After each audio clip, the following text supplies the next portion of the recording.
This should be considered a very unique video. Probably no one else has done quite of this topic. Is how I installed several mini split air conditioners on a house and passed the city inspection that complies with local and federal laws for install. So the main thing that the inspectors are concerned about is on the outside condenser unit. They, in my case, they took a picture of that label and they checked to see how many amps this system draws, and they want to know whether the inside unit and outside unit are combined through the same power usage or not. In this case it is, because it's 12,000 BTU or under. Typically will only be about 15 amp draw maximum. In this case that equates to 920 watts.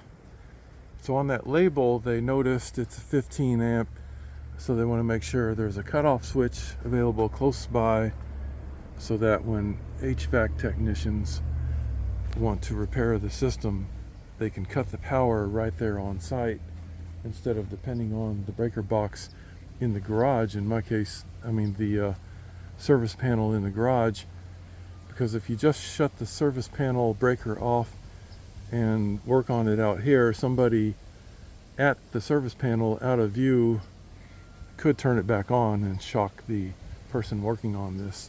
So they want the box right there in addition to a breaker in the service panel.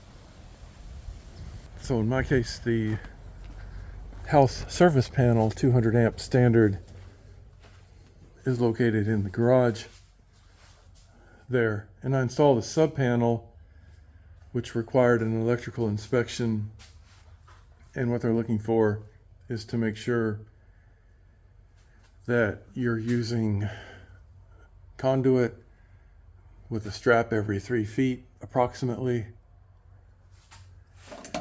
and the right size breaker. In my case, 15 amps. So if it were 20 amps, that would still work, but the inspectors don't like that. They want the same amperage that's on the label on the condenser outside. In my case, 15 amps. So I have two mini splits installed here, both calling for 20 amps. And the sub panel needs an on and off switch if, I forgot what it is, if it's at least a 100 amp panel or something like that. But what's interesting is when I hired somebody, a licensed technician, to install this, they made lots of errors, lots of mistakes, and it still passed inspection. Some of them were critical safety hazards. For example, they had a live wire going underneath that tape right there, and when I installed this vent, I cut through that live wire because it was not in conduit, but it still passed inspection. The inspectors do allow you to paint your equipment before the inspection. So if I wanted to paint this white to match the wall, I could, or at least the conduit, which I'll do someday, is paint that conduit white. In my case, the inspectors don't care about anything inside the house. They're only concerned about safety, electrical safety. So they want to make sure that all the power cables are secured with a zip tie, for example. They're happy with just a zip tie, which I'm surprised, because those dry rot and break and get brittle. They didn't really check to see whether it's secured very well or anything. They don't even really touch this thing. They're mostly concerned about the correct breaker size, and then they sign off on it. That's for both HVAC and electrical inspections. Those are two separate inspections that every mini split will have to pass for most cities. The inspections in my city, Northport, Florida, cost about $70 each. The importance of the inspections are to check and see what you may or may not have done wrong. So that's for your benefit and for your safety, and maybe to even prevent your house from being burned down. And also to protect the next owner of the house for the same reason. They could not care about the line set, how it's installed. That's not a safety concern for them, so they don't even care. See here, I painted all this, and that's fine. Here's the first mini split I've installed on my home. This one I tilted to try to blow the hot air away from the lanai sitting area. Oh, on the electrical, mini splits come with a power cable for the air handler inside the house that does not have to be in conduit. So that would be this piece here, does not have to be in conduit, but I did it here anyway. And I got overflow kind of jerry-rigged there. This is an air deflector to help push the hot air out that way. So here you see all these zip ties that they like. The inspectors like these zip ties.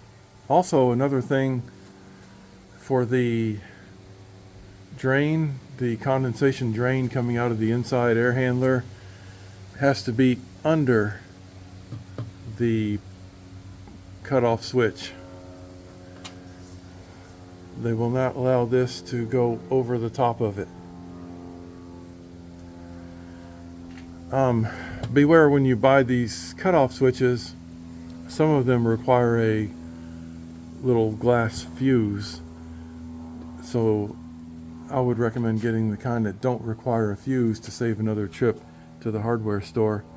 You'll have to read the box very carefully because they don't make it very clear whether it needs a fuse or not. And I really don't even like these cutoff switches. I think they're very badly designed. And regarding the condensation drain hose, they do want it to go all the way down to the ground. So if you have it just kind of ending here, for example, and dripping down the wall, they might not like that. In my case, they did not measure the height of anything or how much distance is around it. They could if they wanted to, which I would be in violation, but it's just kind of situational common sense. If it looks like it can breathe really well, why harass the homeowner? And also the cutoff switch box can't be higher than, I think, 6'5", 6.5 feet, 6 foot 6 inches. So I wouldn't recommend mounting it exactly 6'6", but rather 6'5" if you wanted it up high. You can have it really down low too if you wanted to. I think it maybe about 3 feet off the ground would be the minimum. I wanted my stuff up really high so I could walk underneath it and not hit my head on it. And also when it's mounted up high, the line set doesn't have to come down. It can just kind of go straight into the unit from the air handler. Another thing about the cutoff switch is, oh, you can see this one has the fuses. I bought it not knowing it needed fuses, so I had to make a separate trip to the hardware store to get fuses. So inside this cutoff switch, during the electrical inspection, what they're going to look for is, surprisingly to me, they don't really want much slack on your line.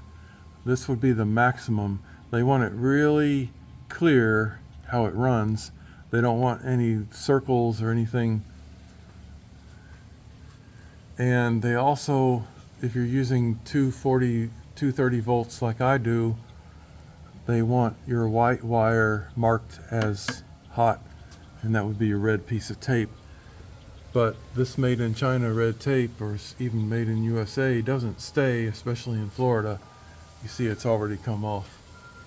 So I might need to paint that red right there.